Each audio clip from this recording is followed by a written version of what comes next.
To understand what happened during the Holocaust, during World War II, we must first understand several other things about it. The first would being what is a Holocaust by definition, and the second is what is genocide by definition, and what are the signs and to understand what happened during World War II with the Holocaust. We must first understand several different things. First, we must understand what a Holocaust is by definition. And then second, we must also understand what genocide is by definition, and what are the signs and stages of genocide. After that, we will look at the difference between concentration camps and extermination camps, and an example of each type of camp. So first of all, a Holocaust is defined in the terms that we are looking at it as a mass slaughter of people. This is in comparison to genocide, which is the deliberate killing of a large group of people, especially those of a particular ethnic group or nation or religion, in this case, the Jewish population within Europe.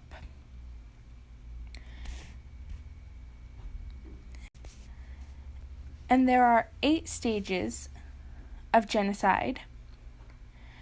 We have classification, symbolization, dehumanization, organization, polarization, preparation, extermination, and then lastly, denial. So now we are going to look more closely at each one and what they mean in the context of the Holocaust. First of all, there's classification, us versus them. This happens all the time in any society. We have, in this case, the Jewish population ethnically and religiously being pitted against the German population, being blamed for all of the trials and tribulations that the German population was facing after the end of World War I and the signing of the Treaty of Versailles.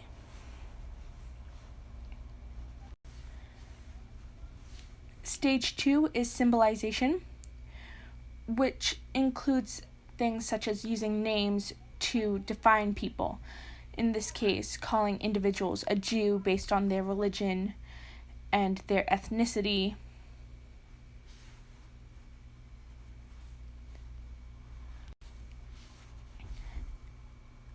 In the third stage, we have dehumanization, which is making the targets feel subhuman.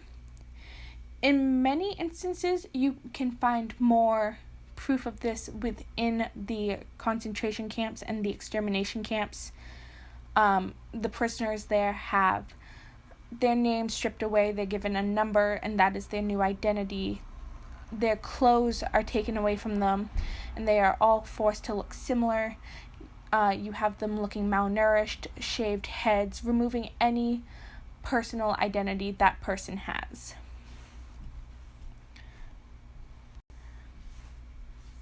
The fourth stage is organization.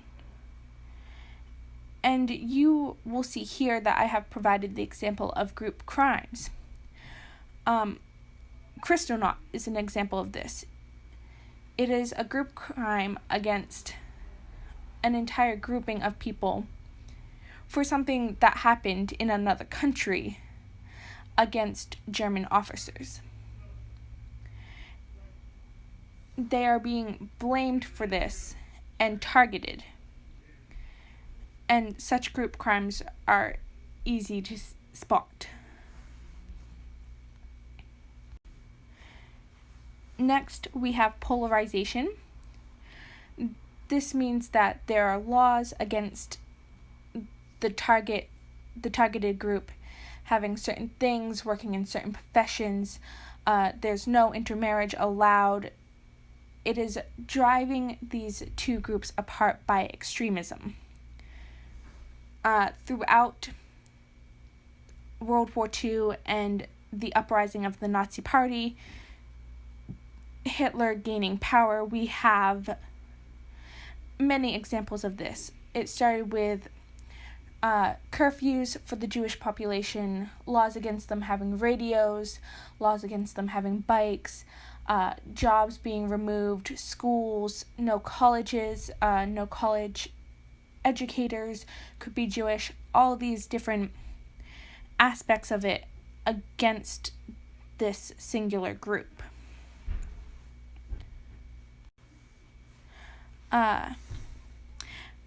Preparation, I have written down for you, they are forced to wear symbols. In this case, the Jewish population were forced to wear the sign of the Star of David as an identifying marker as to who they were. In other instances, if their name was too German, they were forced to have a set middle name, which there was one for male or female, on their documents that would classify them as Jewish. They had giant J's on their legal documents, all of that. Within the camps, there were different symbols for different classes. You have pink triangles meaning one thing, the Star of David.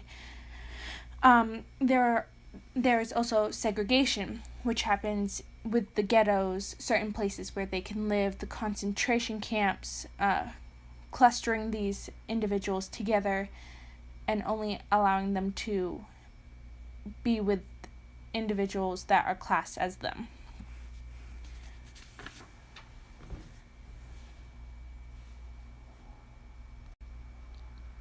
Next, we have extermination, which is done and funded by the government and the state. This is a prime example of Nazi Germany. You have the extermination camps, extermination experiments being performed at mental institutions, on disabled people, all leading up to Operation Reinhard and the final solution of exterminating all of the Jewish populations and any of those considered undesirables by the Nazi Germany and its government.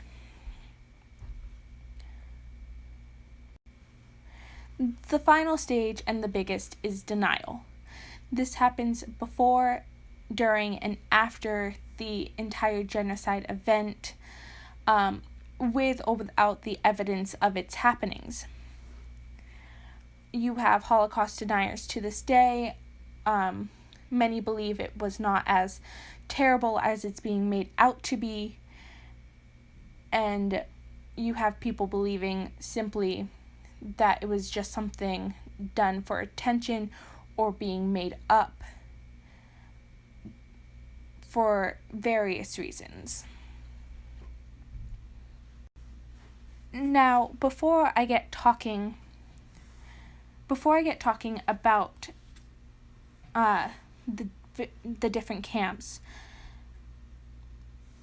we must first understand the difference between a concentration camp and an extermination camp. They differ on very physical aspects. A concentration camp is designed to imprison those believed to be enemies of the state. This includes prisoners of war, homosexuals, disabled individuals, political enemies, and of course, Jewish populations, among others. Whereas an extermination camp is for the sole purpose of efficient mass murder. Of the two camps, the concentration camps were the more common and the larger of the two, as they needed more space to hold the prisoners, and extermination camps only needed the space it took to commit the mass murder. Concentration camps, among their many atrocities, such as medical experiments and the dehumanization mentioned previously, also forced labor from their prisoners initially working roads, expanding camps. The sole purpose of the forced labor is to take as much as they can from these imprisoned individuals before their inevitable deaths in the camp because of malnutrition and various diseases. Now, what you are looking at here is an outline and a diagram of what the Treblinka extermination camp would look like. The total number of individuals murdered here is estimated around 870,000 individuals, and its construction began between 1941 and 1942 and was completed July 22nd of 1942. And the camp was then expanded in September of that same year.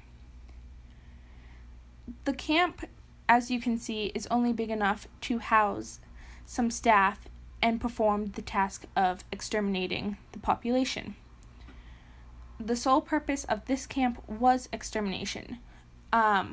It differed slightly from other extermination camps you will find, like Auschwitz-Birkenau, because as they were taken on train cars, they were then loaded off at a train station and were loaded into a grouping of about 20 trucks that would then take the prisoners to the camp.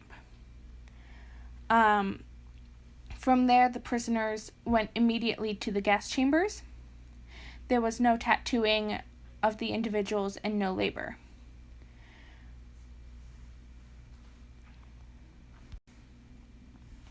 When the camp began, only 300 to 500 individuals were able to be killed in an hour, which, yes, is a large number, but considered to other camps and the expansion that happened in September of 1942, it's a relatively small number.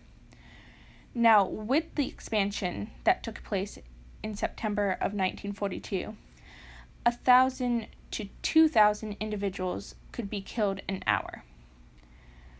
The camp ran for 14 hours a day, which meant approximately up to 15,000 individuals could be murdered in one day. The entire process of the actual killing only took 15 minutes in the gas chambers. Everything else was the delivery and the presentation of the camp, the disposal of the bodies, and the like. August of 1943, the camp was completely destroyed, and which led to many debates occurring over this camp, its existence, its purpose, how it was actually laid out, because in total only about 70 prisoners lived from the entire camp. And these were the ones that escaped after an uprising that occurred there. The image before you now is what Treblinka looks like today. All the stones you see are representing a different country and a different population of individuals that are believed to have been brought here to Treblinka. But as you can see, it was completely destroyed and nearly all evidence of it was erased.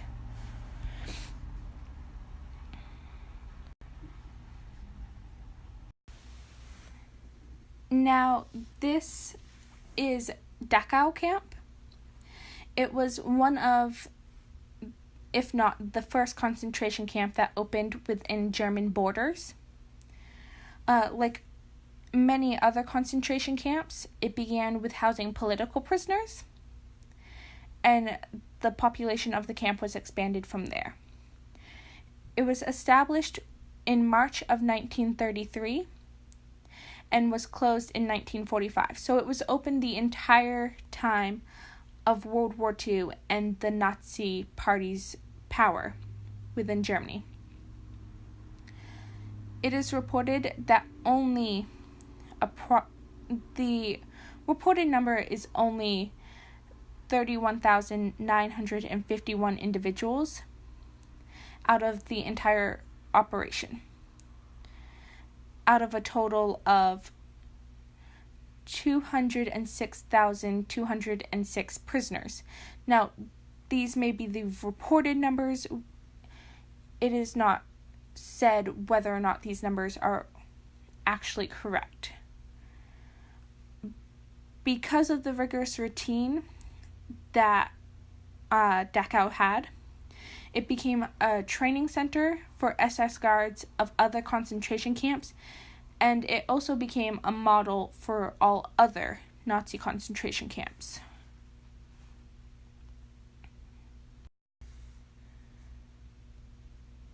Now, what you see now is the layout of Dachau as an aerial view.